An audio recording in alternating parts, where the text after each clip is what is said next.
Thanks so much, Evan, for that nice intro, and thank you so much, Reese, for being with me tonight.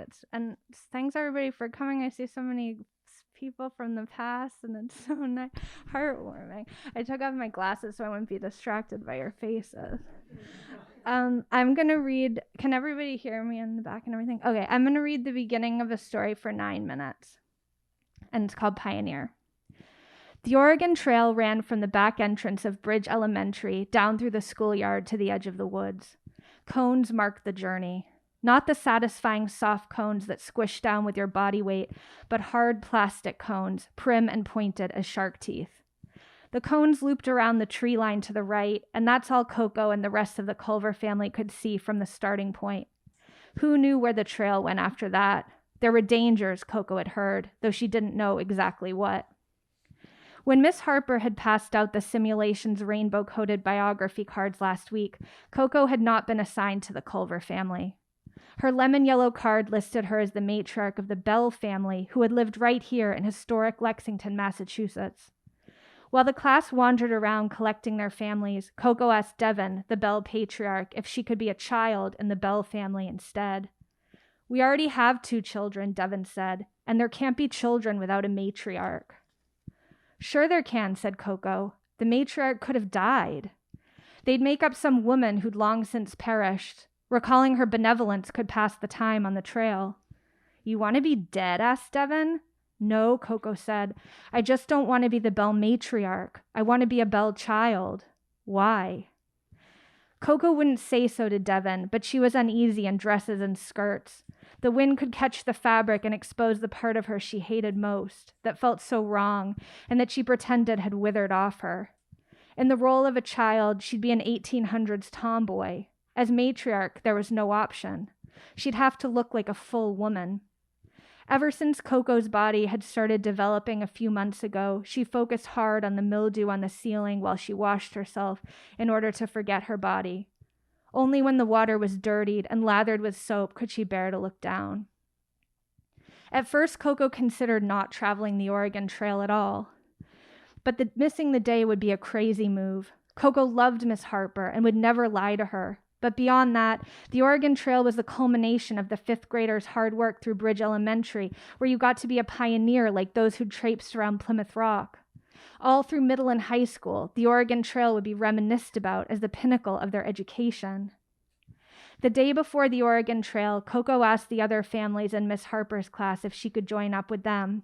"Do you need a baby?" she asked the Murdochs and the Hancocks, the Bakers and the Blackthorns, "or an adolescent?"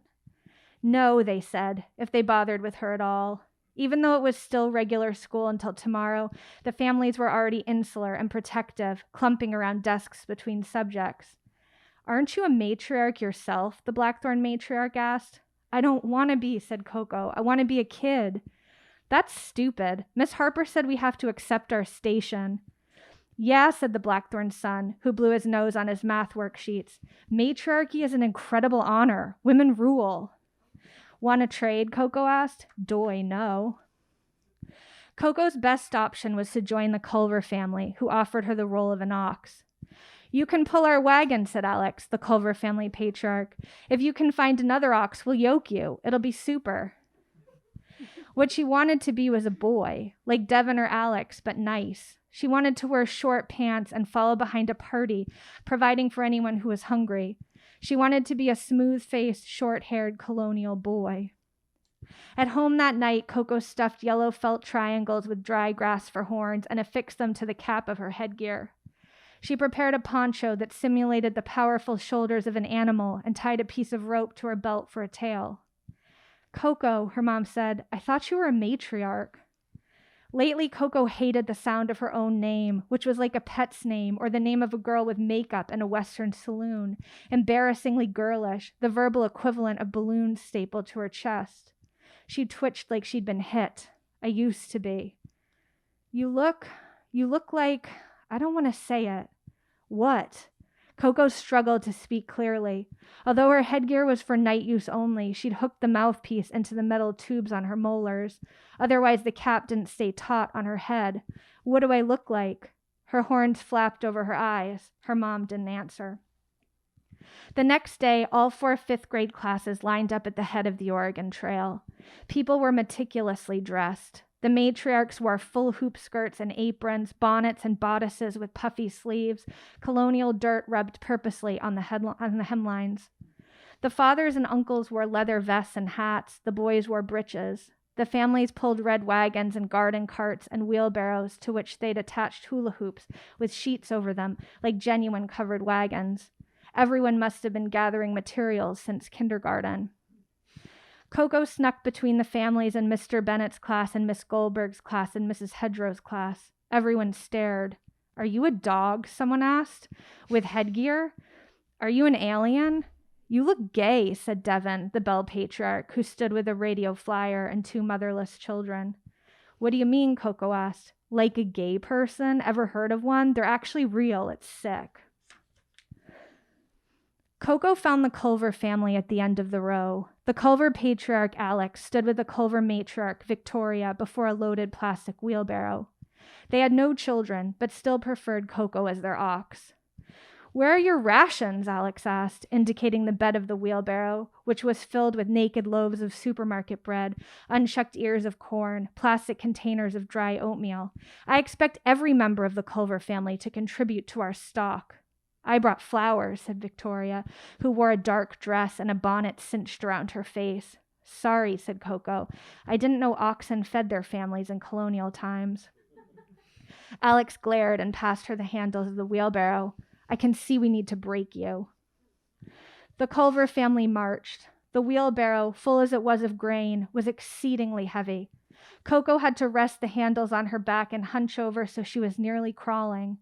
Other families, none of whom had oxen, shared the burden of their wagons and wheelbarrows.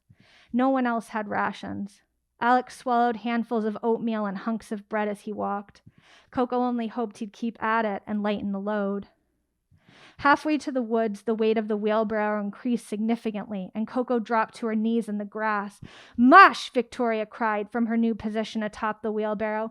Coco pushed back up to her feet and braced to bear her new load. The first official obstacle on the Oregon Trail was disease. They arrived at a sign shaped like a gravestone that read, "Disease."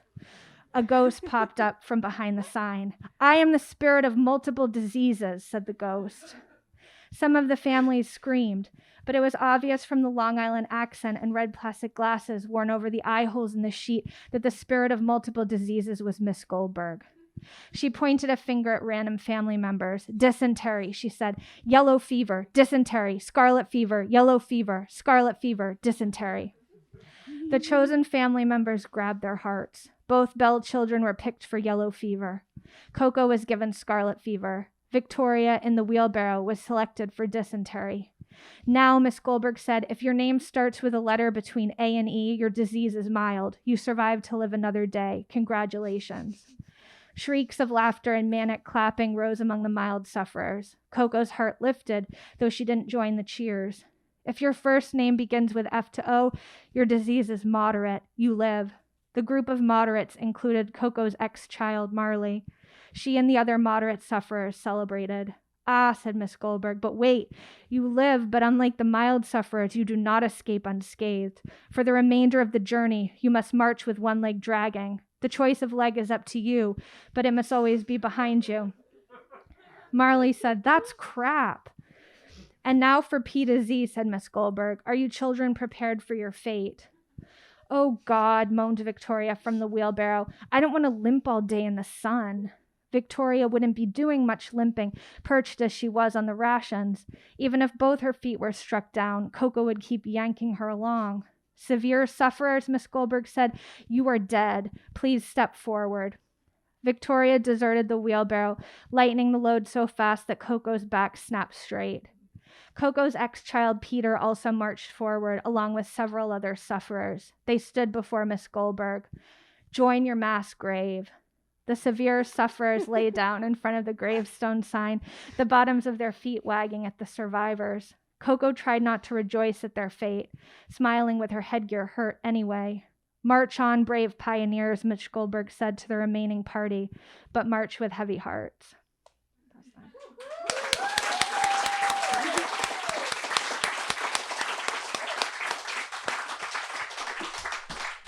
That was amazing. Thank you so much for that reading, Lydia. Oh my Thanks. God. Thank you. Well, thank you to Booksmith. Thank you to Evan, and thank you to everyone at Booksmith. And just to add a quick note on the logistical front, I'm a longtime fan of Lydia's work, and Rainbow Rainbow is so wonderful. I know a lot of you have already bought the book. Fantastic. If you haven't bought the book yet, and if you do have the means, I enthusiastically encourage you to buy the book and to buy it tonight from Booksmith.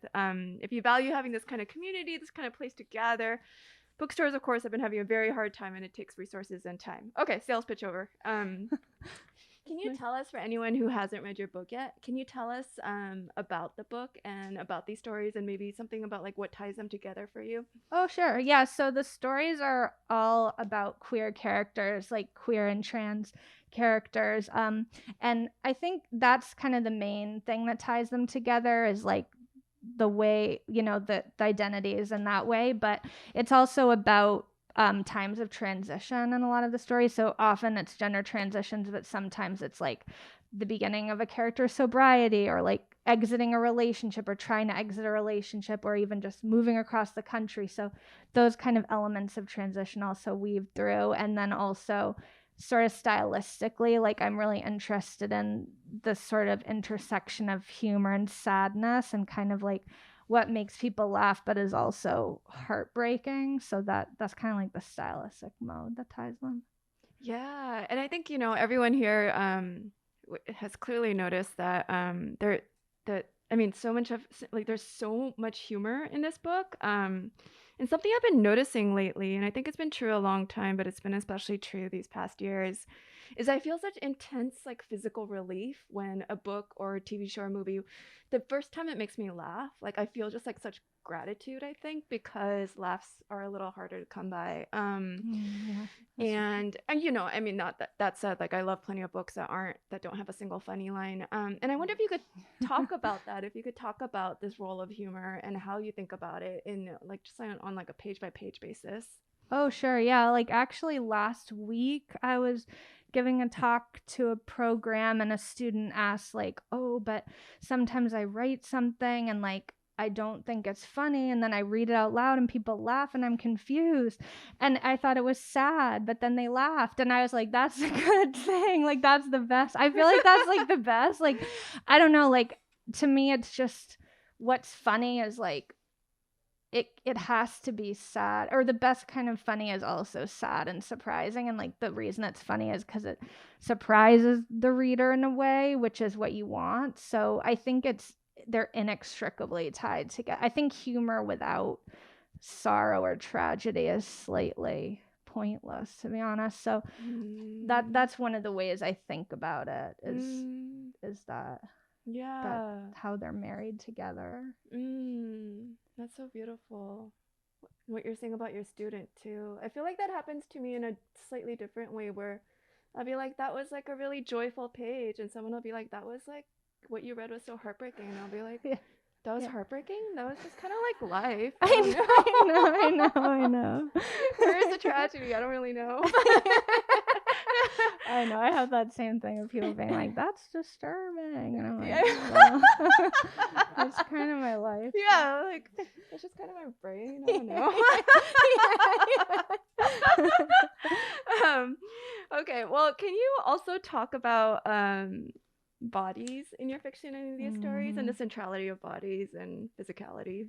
Def, yeah, I like to talk about that. I like, yeah, like I think like I mean embodiment for me is so crucial to fiction. I feel like if you can't feel inside of that character's body, to me it feels like a failure almost. Like I want when I'm reading, I want to feel this experience is embodied. I want to feel like I'm right there with the character emotionally and physically. But I think especially, so that's like no matter what I was writing about, that would be my goal. But I think especially with this subject matter, with like gender dysphoria, transitions, and all that kind of stuff, sexuality, like the beginning of realizing your queerness or experiencing it, bodies are just so intrinsic to that experience and like affect you every minute of every day in ways that you can and can't even track. So especially in this project, it was really, really important to me to focus on the embodied experience. And I feel like I feel like as though that was really present in like literally every line. Like it just like felt like, yeah. I think about that a lot with I think like my first question I ask myself when I'm stuck on a line or a page or whatever is if I remind myself like what is the character feeling? Like what is their body up to? Then that like that provides something in a way that like, almost no other question does. Yeah, totally. And it's sometimes hard to like put yourself into that experience, but it's like one of the challenges. I feel like that's an important challenge. Yeah. It feels like almost like a this is gonna sound cheesy. I don't even believe in souls, I think. But it feels like ejecting your soul out of your own body and like trying to like get it into the character. Yeah. Yeah. What is this person feeling? What is it like to be an ox? Let's see. Can you talk about well, we've known each other since 2011, so that's, oh my God, that's 11 years. Wow. And and we've both been writing the whole time pretty much. Can you talk about just like keeping going with a book for years and years and years? My first book also like it took 10 years. I think this book took you 11 years. Yeah, I think actually 12. Okay. Yeah, it's hard. I mean, that I feel like it's like, I think one of the things is when I'm writing, I have to operate with two delusions. One being that no one will ever see this, so I can put anything private in and then it's fine. And no one's ever going to read it and look at me and know that it's me. So that's one fantasy I have. And the other is that like it will tomorrow be done and sold and fine. So like, I don't know, it's like they're definitely in conflict, but somehow I have to hold them in my mind. But yeah, like I think like after I finished my MFA, I had like enough stories that was a book, and I was like, I'm done, yay! And that was like 10 years ago, so I wasn't done. Spoiler alert, but I think just like yeah, it's like I'm glad nobody told me 10 years will pass now, because I would have been chilled to the core, and I probably would have given up and been like, what is this bullshit? But so I think you have to kind of pretend it's not happening. I mean, how did you operate like that, or is that just my own? Yeah, I can only work basically if I tell myself every day that no one's going to see it. And then that like it gets more and more fragile as like it gets closer to publication, and then I start getting more and more anxious, and then I need to come up with more lies to like feed the delusion. Yeah, like that part of the book will be clipped out somehow in every copy or something. Nobody will read it. It's fine. No one has to see this. How in that case, with this book, with the stories, how did you know when you were done? How did you know when to let go of a story and let go of the book itself? Well, for the second thing, it was like I never knew that. I just had a panic. Like it was basically like Trump was about, like the election of 2020 was about to happen, and I was like, Trump's gonna get elected again. Literature will be decimated. This is my last chance. So I like panicked, in a panic wrote to my agent and was like, can we do this? And she was like, OMG, Lydia, no, like this is so rushed. But I was like, it was like horrible things were happening in my life, and I suddenly just had a panic that I had to, that now had to be the time. So it wasn't like, oh, this is complete and I'm satisfied. I feel like I'm like editing it when I prepare for a reading. I'm still editing it, so I would never have come to that choice that it's over. It's just other logistical panics overtook me, and I'm so glad they did, because it like forced me to do something that I'd been scared of by sending it out. Well, it doesn't read. I mean, it reads super, super like. Oh, thank you. The prose is so good. This book is so wonderful, y'all. Like, if you haven't read it, those of you who haven't read it yet, you're in for such joy. Let's see. How have you been finding emotional space, heart space, mind space to write and read and engage in the imaginary in this fucked up time? Oh my God, yeah. I feel like, I don't know, like I know that that it's crucial to my mental health to write. Like, I know that, but even sometimes, it's impossible because it's so distracting with like the news and like everything just hellacious.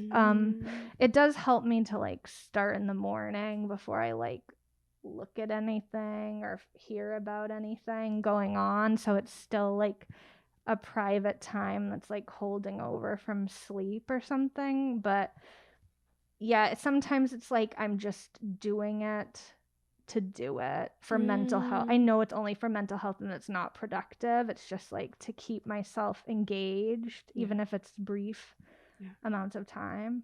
Yeah.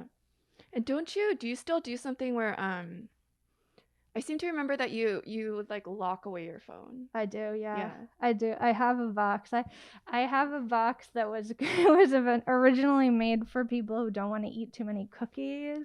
They'll lock up the cookies in the box, and so I do utilize that because I had a program that shuts off my internet, and then I think you were late. Do you even have a smartphone now or no?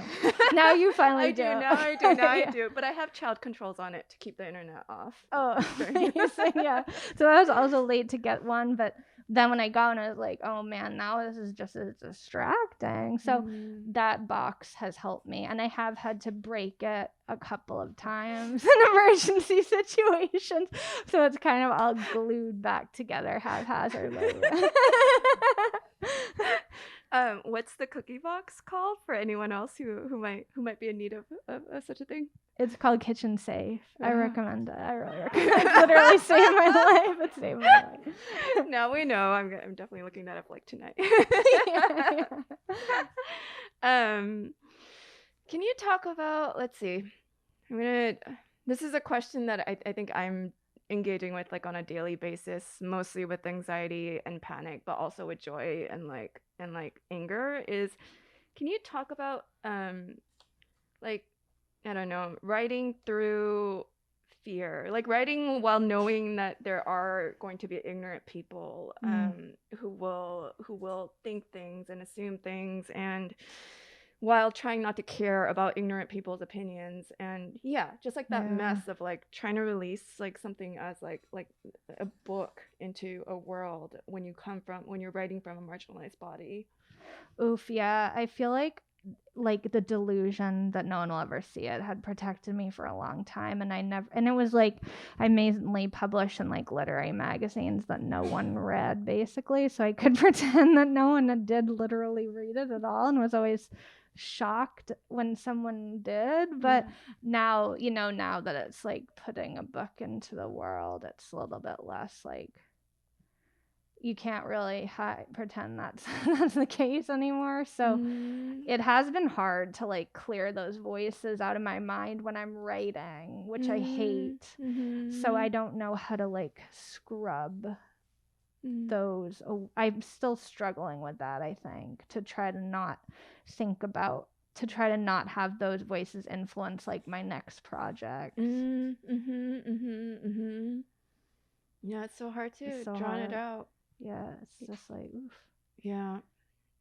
Are you is your next project, is that the environmental terrorist book? Is it? No, actually it's not. What? It's not that, but I'm working on a novel though, but not that one, a different one. But it does deal with like some themes that are in this book, like queerness and liminal identities and stuff like that, but also it's about a folk singer, and it has a lot to do with like the ethics around art making and like queer baiting and appropriation and stuff like that too. Ooh, that sounds so exciting. Thanks.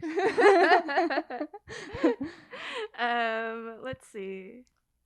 Something one of the many things I loved about this book, about Rainbow Rainbow, was that there was it felt like a I don't know, I loved how like intergenerational isn't quite the right word, but how like there's just like queer people, trans people of like different ages like hanging out together in this book. And I wonder about if that was something that you was that something that went into the design of the book, or did it just like end up happening? Yeah, kind of. Like, so when I was talking about like right after my MFA, when I was like, I'm done, it was like part of the reason I couldn't be done was because like time actually had to pass for some reason for this book to be itself, because in the 12 years between then when I started it and now, like so much has happened in like the landscape of like politics around queerness and transness and discourse, some of it good, some of it bad. And so every story in the so like some of the book stories in the book take place like in the Clinton administration when like trans wasn't even like a word, and it's like that just like it was normalized to, you know, be horrible to queer people who showed even any glimmer of who they were. And then there's a story set like right after Trump was elected, when there's this other feeling of like rights constricting almost for the first time in my lifetime, when it was like even though things were bad, things were opening up slowly. So it felt very different than things actually closing down.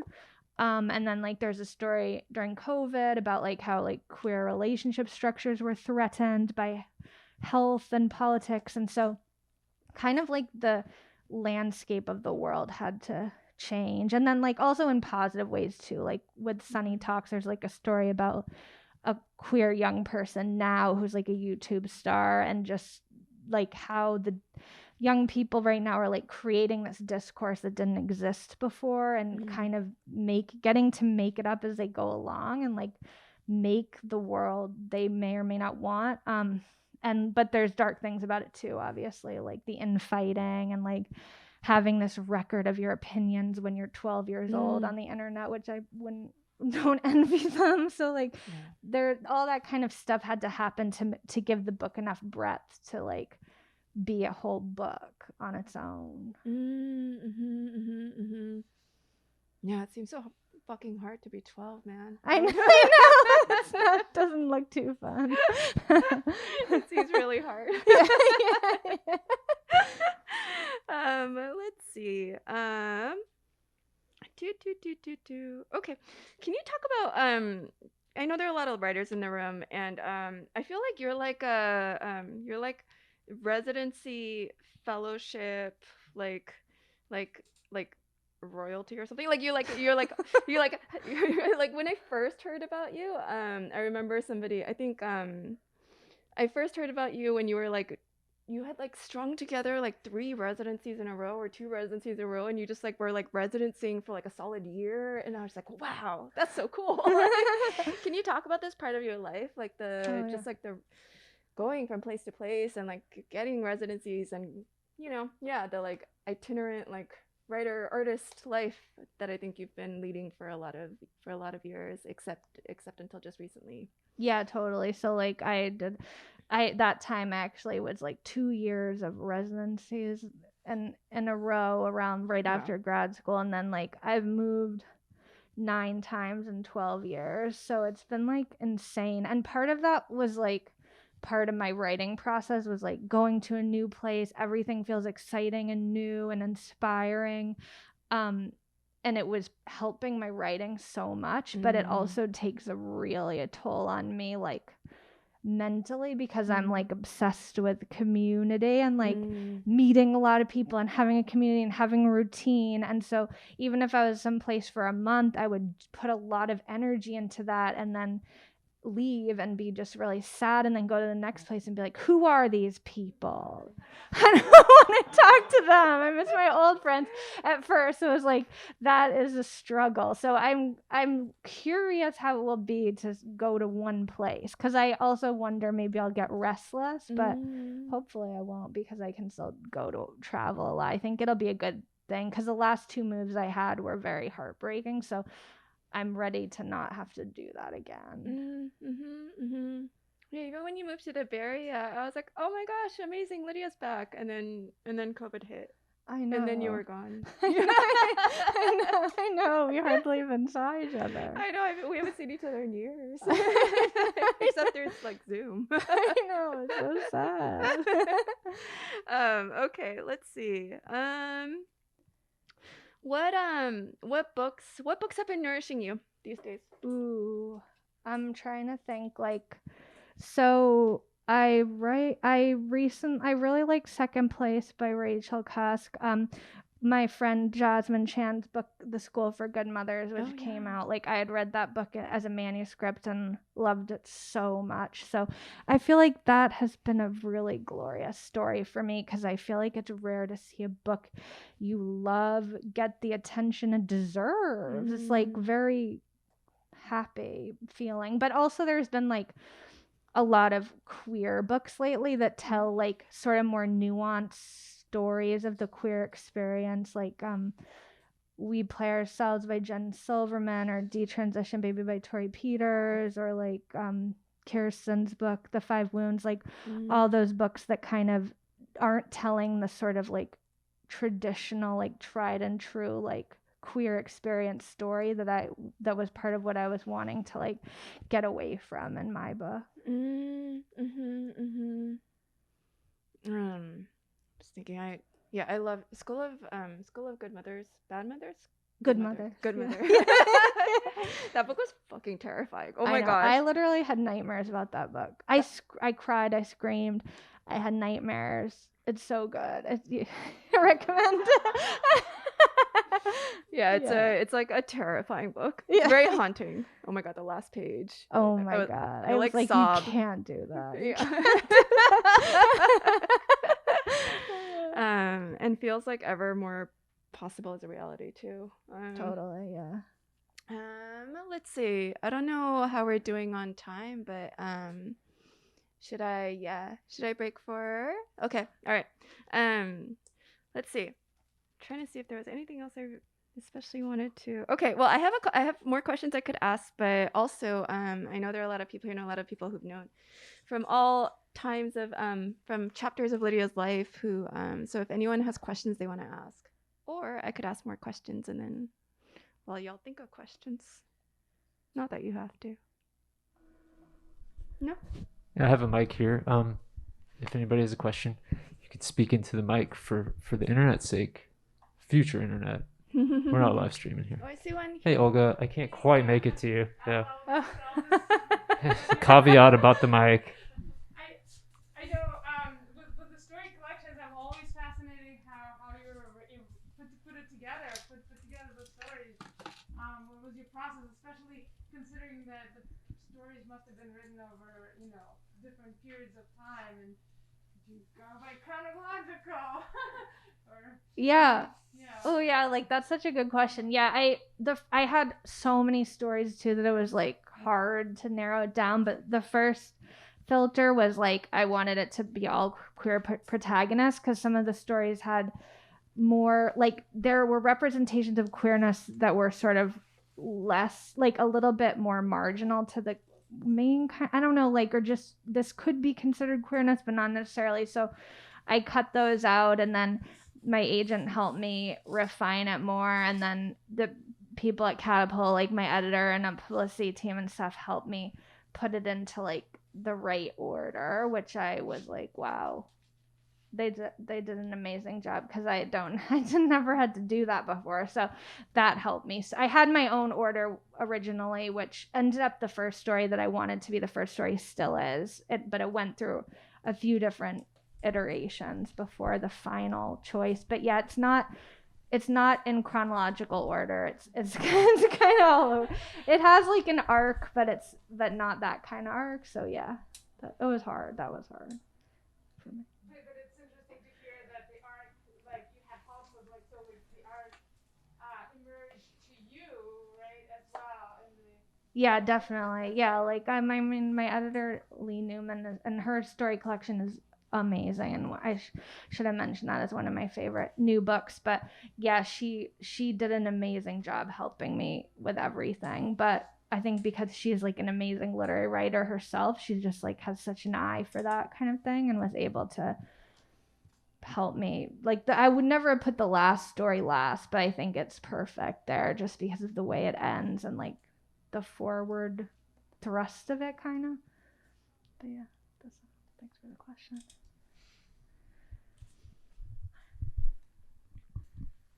Thanks. Lydia, has anyone approached you about the screen rights to any of these stories? No, no. Like, well, one person, a couple like film agents, or one like I mean, they're British. A British studio or something wrote to me, but not really. Do you want to do it? Yes, Josie. That would be nice. Another question.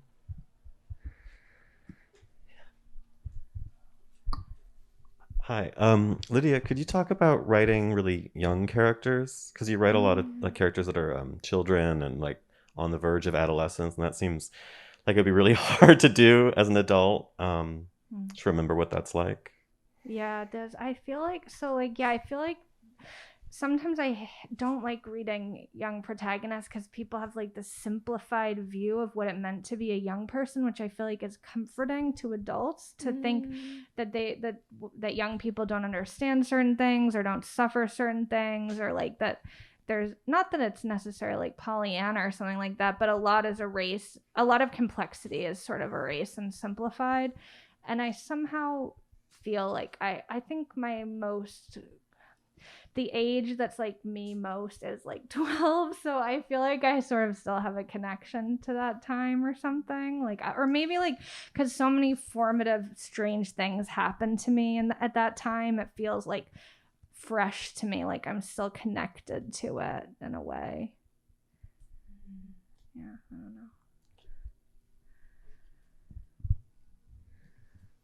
Who's next? Hey, Olga. Oh, sorry, I didn't see you there. I don't know if I can quite. That's it. I can just speak loudly. Hi. I was wondering, like, obviously with your work, I know you best for this, usually like the graphic storytelling, and I'm interested, like, when you're coming up with an idea or an idea hits, can you tell right away if it's going to be prose or graphic, or how are the processes differ for those?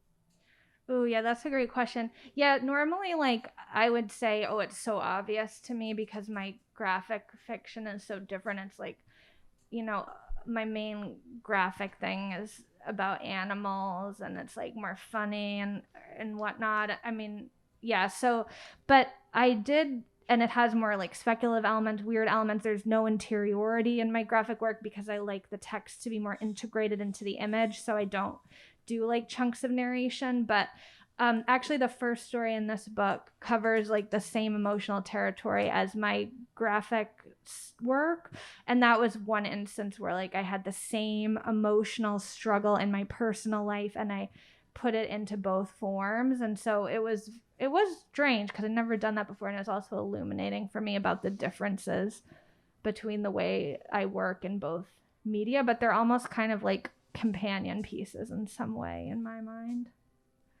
I think. Thanks for that question.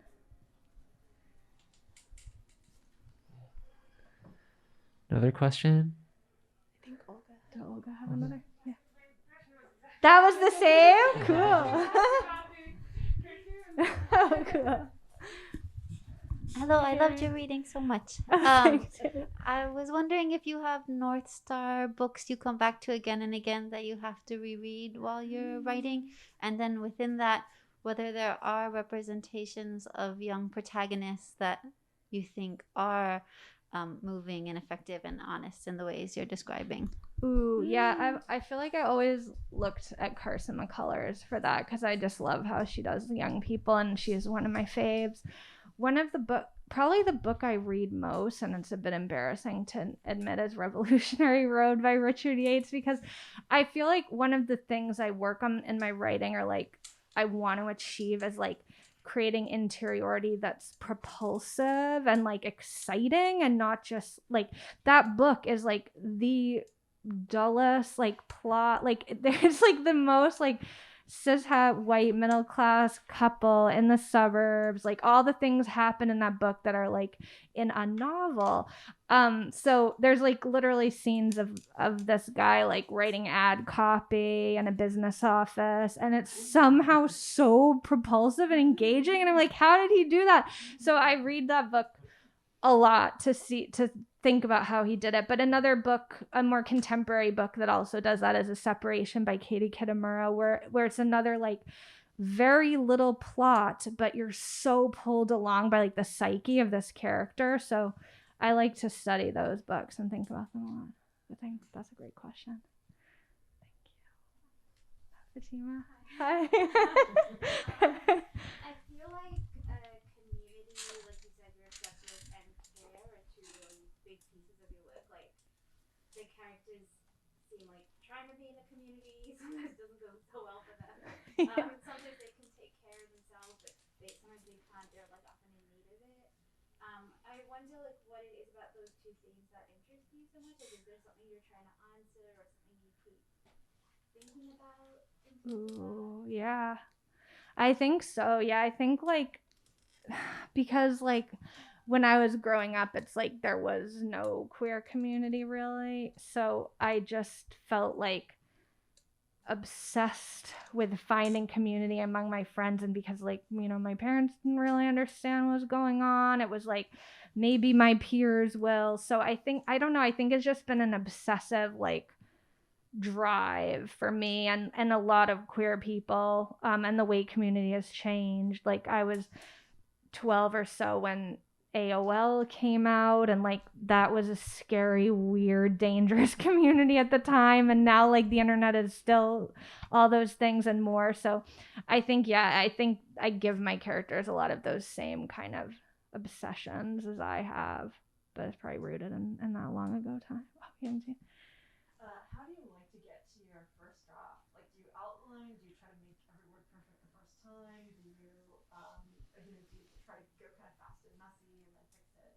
Yeah, more of that, more fast and messy. Like, I sometimes reverse outline like after I have a few drafts, but that's the only time I can outline, because otherwise I feel like I'm an employee of myself, just filling in the crap.